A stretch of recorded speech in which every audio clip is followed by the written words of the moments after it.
سلام بحبرة كما يكنيهم سلام كتلو تسفى يقبر لما عند حيزلكم ميت يزلخو تمرتي بزعبا جيميل يكون مالتيو كم زفلت اب ماليت برو يوتيوب شانل ربع قدامن تمرتو حزل زخونه فيديوهات نزرغ حلنا ربع تجميرو كم زلو بزعبا فوتو اديتينج كمون بزعبا فيديو اديتينج تمرت تجميرو له بفوتو اديتينج اجميرو له مالتيو اب قدام كا بزعبا استفلالي سوفت ويرات كنمهارينا مالتيو مبزحتهم ام معلتاو هيوتنا اب سرحنا نጥቀመሎም ኮይኖም ኣዝዮም ኣገደስቲ ኮይኖም ዝረኸብናዮም እዮም ከዓ ማለት እዩ ንምጅማር ዝኣክል ብጂሜይል ክንጅምር ኢና ቀፂልና ከዓ ናብ ቦርድ ኤክሰል ፓወርፖይንት እንዳበልና ክንከይድ ኢና ማለት እዩ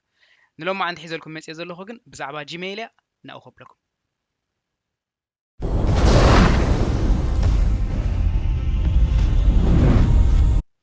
ከም ትሪእዎ ዘለኹም ጂሜይል ናይ ማህሌት ፕሮ ከፊት ኣለኹ ማለት እዩ ኩሉ ግዜ ብወገን የማን ኣብዚ እንሪኦ بوغن ጸጋም ማለት እዩ ኣብዚ እንሪኦ ሽም ናይቲ ሰላዳይና ንርኢ ኣብዚ ከዓ ኩሉ ግዜ ሳብጀክት ወይ ከዓ ርእስቲ ናይቲ ዝተጻሕፈ ጽሑፍ ማለት እዩ ቀፂሉ ከዓ ሕመረት ናይቲ ጽሑፍ ንርኢ ማለት እዩ ቀፂልና እዘን ዝበልኮን እንታይ ምዃነን ክንርአን ኢና ማለት እዩ ሕጂ ኣብ ኢንቦክስ ኢና ዘለና ማለት እዩ ኢንቦክስ ከዓ እቲ ድመጸካ ሜሴጃት ብሙሉ ትሪኤሉ ማለት እዩ አንጻር ኢንቦክስ ከዓ እቲ ሰደድካዮ ትሪኤሉ ከዓ ሰንት ማለት እዩ ድሰደድካዮ ማለት እዩ ትሪኤሉ ከዓ ሰንት ማለት እዩ ሕጂ ኩሉ ግዜ ዝመጸካ ኣብ ኢንቦክስ ኢኻ ትሪኦ ድሰደድካዮ ኢሜይልካ ማዓስን ኣበይን ሚን ማዓስን ሰዓት ክንደይን ንመንን ሰዲድካ ኢሜይል ክትፈልጥ እንድሕር ደሊኻ ኩሉ ግዜ ናብዛ ሰንት ትብል ድተሰደደ ማለት ናብዛ ሰንት ትብል ክሊክ ትገብር ትረኽቦ ማለት እዩ ኦኬ ሕጂ ከምቲ ዝበልክዎ ማለት እዩ መሰረታዊ ጥቕሚ ናይ ጂሜይል ካብ ናብን ሜሴጅ ንምስዳድ ስለዝኾነ በኣ ክንጅምር ማለት እዩ ከመይ ጌርካ ሜሴጅ ትሰድድ ሜሴጅ ከ እንታይ ዘጠቃለለ ክኸውን ክኽእል ኣለዎ እቲ ፎርማል ሜሴጅ ኢልና ንጽውዖ እንታይ ዘጠቃለለ ክኸውን ክኽእል ኣለዎ ሕጂ እዛ ትሪእዋ ዘለኹም ተኸፊታ ዘላ እዚኣ ብምልእታ ማለት እዩ ናይ ማህሌት ፕሮ ዩቱብ ቻነል ኢሜይል እያ ካሊእ ኢሜይል ከዓ ንትምህርቲ ክትኮነና ከዓ ካሊእ ኢሜይል ከዓ ኣብዚኣ ከፊት ኣለኹ ማለት እዩ ኣብዛ ላዕሊ ኣብዚኣ ከፊት ኣለኹ ማለት እዩ ስለዚ ካብዚኣ ናብዚኣ ኢሜይል ክሰድድ እየ ኣብዚኣ ኮይነ ከዓ ናብዚኣ ከዓ ክምልስ እየ ማለት እዩ ሕጂ ናብኡ ክወስደኩም ሕጂ ግዜ ንኽንቁጥብ ኣቐዲመ ኣብኡ ከለኹ ነቲ ኢሜይል ጽሒፈ ኣለኹ ማለት እዩ ክንጽሕፍ ከለና ግን ኩሉ ግዜ እንታይ ክንጥንቀቕ ክንክእል ኣለና ማለት እዩ እዛ መጀመርታ ዘላ ሕጂ ኩሉ ግዜ ቱ ትብል ትመፀና ማለት እዩ ንኣብነት ሕጂ ድሓን ኮምፖዝ ክብላ እንዴ ክልተ ከተምፀለያ ማለት እዩ እዛ ኣዳለያ ድፅንሓ ኾያ እዚኣ ኸ ካሊእ ኣምፅያትለያ ኣላ ማለት እዩ መጀመርታ እዚኣ ከምፃ ከለኹ ከምዚኣ ልክዕ ጥራሕ እያ ነይራ ማለት እዩ ሕጂ ኩሉ ግዜ እዛ ቱ ትብል ናብ ማለት እዩ ናይቲ ትሰደሉ ዘለኻ ሰብ ኣድራሻ ክትፅሕፋ ክትክእል ኣለካ ማለት እዩ እዛ ሳብጀክት ትብል ዘለኻ ኣብዚ ኣንሃለት ማለት እዩ ሶምናው ትምህርቲ ጌራ ሳብጀክት ሕጂ እንታይ እዩ ኩሉ ግዜ ኣርእስቲ ናይቲ ትጽሕፎ ዘለኻ ማለት እዩ ብክልተ ብሰለስተ ቃላት ሳማራይዝ ትገብራ ማለት እዩ ነታ ትጽሕፋ ዘለኻ ሕጂ እታ ሕቶ ብዛዕባ ሶምናው ትምህርቲ ስለ ዝኾነት እታ እዚ ሰዳዳይ ድጽሕፋ ዘሎ ማለት እዩ ብዛዕባ ሶምናው ትምህርቲ ስለ ዝኾነት እታ ኣርእስቲ ናይታ ሜሴጅ ከዓ ሶምናው ትምህርቲ ገይረዋ ኣሎ ማለት እዩ ኦኬ ሳልሰይቲ ኩሉ ግዜ ዝኾነ ዓይነት ኢሜይል ብሰላምታ ክጅምር ክኽእል ኣለዎ ማለት እዩ ሰላም ኣባላት ማህሌት ፕሮ يقريتا أبزيا تايبو غير له سلام أبالات مهليت برو يوتيوب شانل كميك أنيهم أب هيوتكم سلام أب سرحكم كأسالتو أندا تمنخو ناب حتوي كأتو أب سومن كندي تمرتاو فيديو إنا كنتبه أبينوت معلتات إنا كنتبه بمتحبباركم أقدمي مسجن حوهم برهانة كدانا أوكي كم زبلنا مالتي مجمرتا أدراشا نايتسب كلونا خلالو ካልኣይ ነታ ንጽሕፈት ሳማራይዝ ጌርና ኣብ ሳብጀክት ክንጽሕፋ ኣለና ኣብዚ ቦታ እዚኣ ማለት እዩ ንምንጽጻር ኢለ እዚአን ክልቲአን ከፊት ይህን ዘለኹ እዚኣ ኦሬዲ መሊኣ ኣለኹ እዚኣ ከዓ ነፃ እያ ማለት እዩ ክንድምስሳይና ድሓር ሰላም ኣባላት ማህሌት ፕሮ ኢሉ ጀሚሩ ሰላምታ ከዓ ክጅምር ኣለዎ ኩሉ ግዜ ማለት እዩ ድሓር ሽዑ እቲ ዘምፀና መልእኽቲ ኣብ ማእኸል ንገብሮ ማለት እዩ ብድሕሪኡ بفيرما نود مالتي إذا أمودة هذولو حوهم برهانة كده ندبل له فيرما إنا نبلو أب إيميل مالتي بفيرما كنود على نخل جزية مالتي وشمنا نتحف وشمنا كامبانينا نتحف أبجل جلي إخاء تليفون كا زجبرو له مالتي تليفون كا أركض جبرات خليخا مالتي حجي نزيا إيميل ودي أي الله نزيا سند خبلا سياق نحجي سلزي تلينا كانسل كجبريا مالتي نزيا إيميل كا سند خبلا مالتي حجي نبي سد الله أب كالي إيميل كونه ناب mahalet.edu@gmail.com ناب أمي سد الله مالتي حتى يقرب الله مالتي نافت channel سند خبلا أوكي سندي له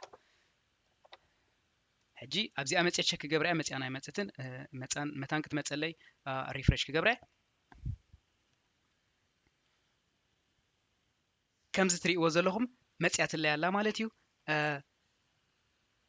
كمز تريو زلهم مالت برودكشنز 2 زبل شمنا تسداداي مالتيو نابنت كم ناتنا شم سلا تطقم كل ناتنا سلا زغونتي ايميل كم ناتنا شم زمصي زلو اذا مالت برودكشنز 2 لتمرتي إلنا زقمنا ايميل مالتيو كمز تريو زلهم لك اتا ار اس تي سبجكت زتطقملا بولد خوينا دمق إلى بين مصيا مالتيو سومناو تمرتي هسس إلها أنت تجمر الله أتاك عند حمرت نايتا ميساج مالتي سلازي سبجكت مصحف أنت يقدسنا عند حريلنا كل جزء سبجكت مصحف نتي تصدلوا زلخا سب نتا ميساج كيم بابا بزعبا متى تصحيف كخم زلخا يفلت مالتي زخا نعو سروح تقللوا لها مالتي بزخا اتو كوميونيكيشن ويكا اتي ركب قلطف يخون مالتي اوكي حجي كخفتا يا مالتي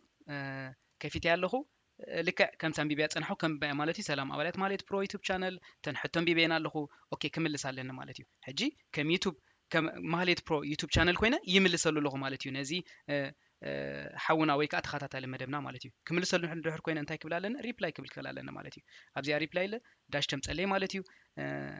نوعو يملسلو سلو زلو خا ناتو ايميل كا ابزي ابعلات تصحف اوتوماتيكالي مالتي ناتو ايميل حجي ادلينني تصحف لي سلو زلو اب سيستمي اتيلو مالتي سلازي حجي كملسلو مالتي غيزين موطاب كوبي غير يصنعو مسج كتوي مالتي املسلو له سلام برهان حونا سلتي تقديس كام صحفك ازينا نمسغن ابسومن كلتا غيزي مالت روبو فوتو اند فيديو اديتنج بادوبي فوتوشوبن ادوبي بريمير برون كم اون قدام تمرت بزعبا جيميل وورد اكسل باوربوينت فورمز دروينج كالوت سوفتويراتن حيزنا لكم حجي كنمت يا قريتا كوس خليها مالتي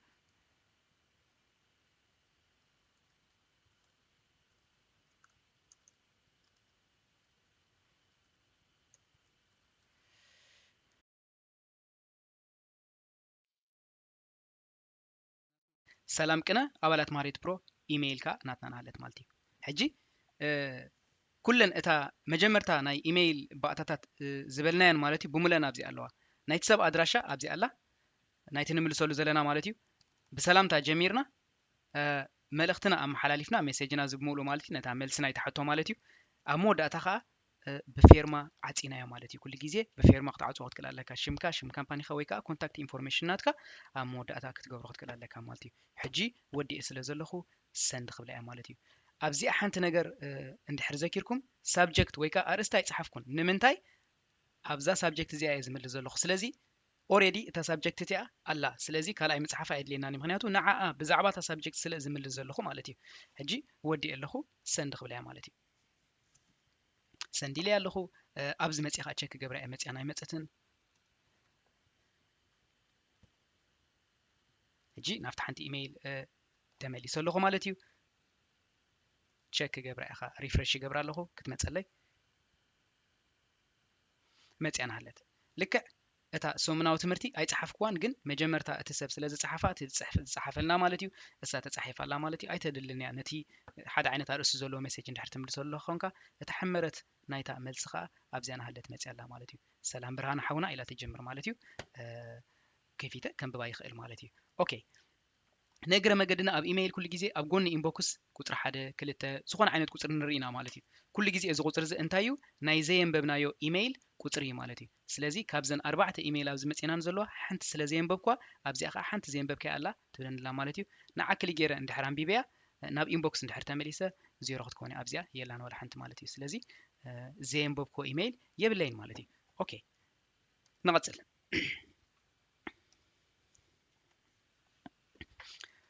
حجي إذا ستارت بالزلخة تريوات له تخونو منالبات إذا باجراوند ناتي كيري له حجي نام نبرك ملصي متان كيتا أنا قرنا مالتي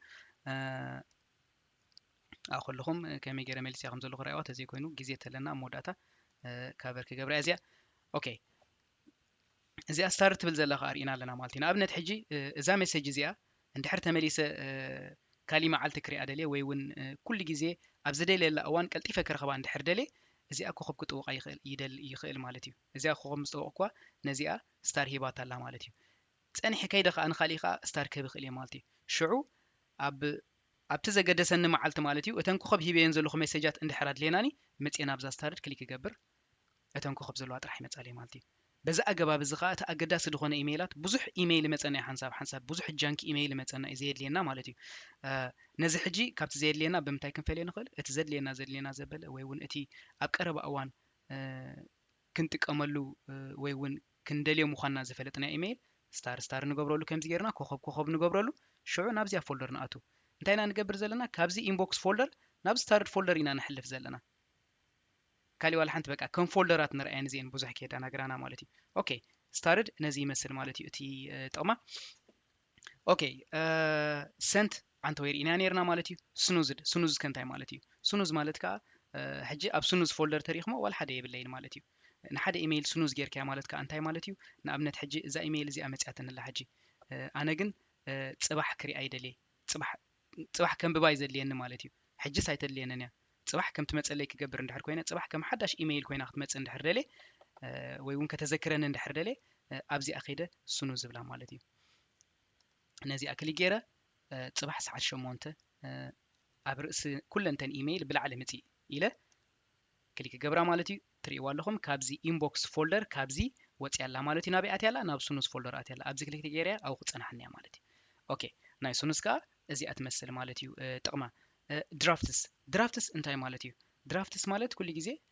ክንሪኦ ተኮይና ብዛዕባ ድራፍትስ ኮምፖዝ ኢልና ሓድሽ ኢሜይል ክንፅሕፍ ክንጅምር ኣለና ማለት እዩ ንኣብነት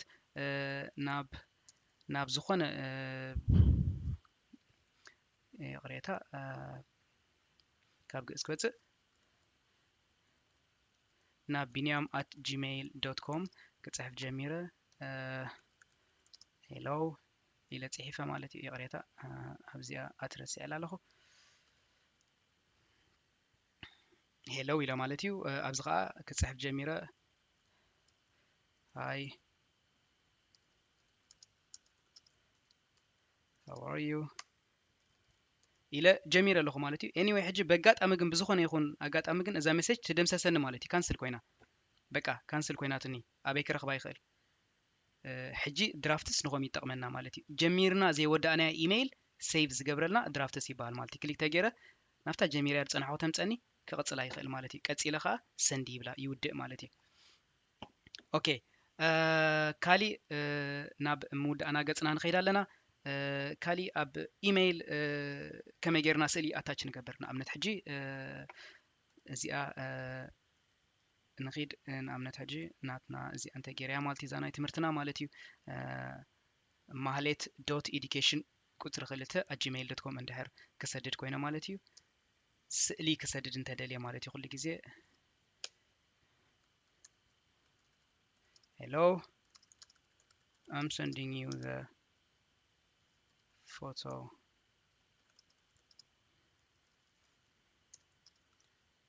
please find it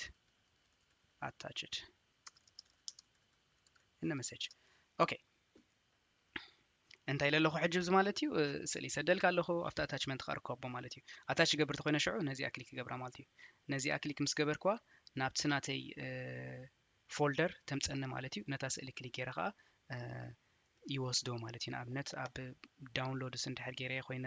ኣብ ዴስክቶፕ ክገብሮ ይኽእል ኣብ ዝፀንሐ ፀኒሑ ነቲ ስእሊ ፒክ ገይረ ይወስዶ ማለት እዩ ንኣብነት እዚኣ ተኮይና እታ ስእሊ ክሊክ ገይረ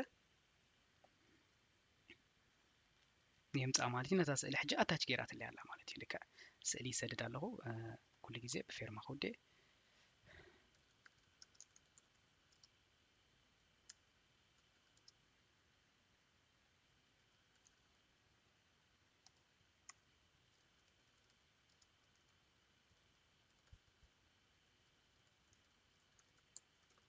gmail.com ዋላ ቴሌውን ክትፅሕፈሉ ትኽእል ኢኻ ኩሉ ግዜ ማለት እዩ ያ ኦኬ ከምዚኣ ጌርና ንሰዳ ማለት እዩ ኩሉ ግዜ እዚኣ ሕጂ ንኣታች ስእሊ መግበሪት ትጠቕመና ማለት እዩ ኦኬ ወዲእና ኣለና ከምዚኣ ጌርና ከዓ ስእሊ እንሰድድ ማለት እዩ እዛ እየ ዘላ ተሪኢኹማ ከዓ ዝኾነ ፎርማቲንግ ክንገብር ተደሊና ማለት እዩ ንኣብነት ነዚኣ ሄሎ ዘላ ኣቢድ በለት ክገብራ እንድሕር ደልየ ኣብዚ መፅአ ኣለኒ ቦልድ ይገብራ ከዕብያ እንድሕር ደልየ ወይ እውን ሕብሪ ክገብረላ ተደልየ ኣብዚ ልክዕ ፀኒሕና ክንመሃሮ ኢና ማለት እዩ ብዙሕ ዓይነት ፎርማቲንግ ሲስተም ክንጥቀም ንኽእል ኢና ማለት እዩ ኣንደርላይን ክገብረላ ተደልየ ኣንደርላይን ገብራ ከምዚ ገይረ ማለት እዩ ሕጂ ምስ ወዳእኩ ኸ ሰንድ ይብላ ማለት እዩ ኣብ ሰንዲንግ ናይ መወዳእታ ከርእየኩም ደልየ ዘለኹ ግን እንታያ ሰንድ ክንገብር ከለና እዚኣ ሰንድ ክንብላ ንኽእል ኢና ኣብዚኣ ኣሮው እንተሃሪምና ኸዓ ስኬጁል ትብላ ኣላ ስኬጁል እንታይ ማለት እዩ ንኣብነት ሕጂ ለይቲ ሰዓት 2 ኮይኑ ትሰርሕ ኣለኻ ለይቲ ሰዓት 2 ስራሕኻ ሰሪሕኻ ምስ ወዳእኻ ናብ ሓላፊኻ ክትሰዶ ትደሊ ግን ለይቲ ምድሪ ኢሜይል ክትፅሕፈሉ ኣይደለኻ ንሓላፊኻ ስለዚ እታ ኢሜይል ሰንድ ትብላ ንስኻ ናብቲ ሓላፊኻ ግን ንጎ ሰዓት 8 ከም ትበፅሕ ክትገብራ እንተደሊኻ ስኬጁል ትብላ ማለት እዩ ስኬጁል ከዓ ሰዓት ትሰርዓልካ ማለት እዩ መዓዝ ክትበፅሕ ትደልያ ንኣብነት ሕጂ ቱሞሮ ሞርኒንግ ሰዓት 8 ንጎ ትብለንላ ቱሞሮ ሞርኒንግ ሰዓት 8 ንጎ ክትበፅሓለይ እንተደልየ ነዚኣ ክሊክ ክገብራ መሪፅ ኣለኹ ማለት እዩ በቃ ኣብቲ ስኬጁል ናተይ ኣትያ ትለያ ኣላ ማለት እዩ እንተሪኢኹም ኣብዚኣ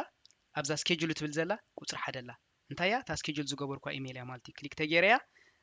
እዚኣ ሰዲድያ ዘለኹ ክሊክ ክገብራ እያ ንኽረኽባታ ሜሴጅ ሄሎ ከምታ ዓንተ ይፅሓፍኳ ማለት እዩ I am sending you the photo please find it attached to the message ቲም ማህሌት ፕሮ ኩሉ እቲ ሲግኔቸር ማለት እዩ እታ ስእሊ ካብዚኣ መፅላ ማለት እዩ እዚኣ ግን ሕጂ ኣነ ስኬጁል ገይርያ ዘለኹ ማለት እዩ ፅባሕ ሰዓት 8 ናብቲ ዘድልየኒ ሰብ ክትበፅሓ ማለት እዩ ኦኬ ሳማራይዝ ክንገብር ኢና ኢንቦክስ ርኢና ስታርድ ከመይ ምዃኑ ርኢና ስኑዝ ርኢና ሰንት ርኢና ስኬጁል ርኢና ድራፍትስ ርኢና ከመይ ጌርና ኣታች ንገብር ስእሊ ኸ ርኢና ኦኬ እምበኣር ብዛዕባ ጂሜይል ሒዜን ዝመፀኹ ትምህርቲ እዚአን ዝመስላ ነይረን ማለት እዩ ብሕፅር ዝበለየ ኣቕሪበየ ዘለኹ ማለት እዩ እምበር ጂሜይል ካብዚ ዝረኣናዮ ንላዕሊ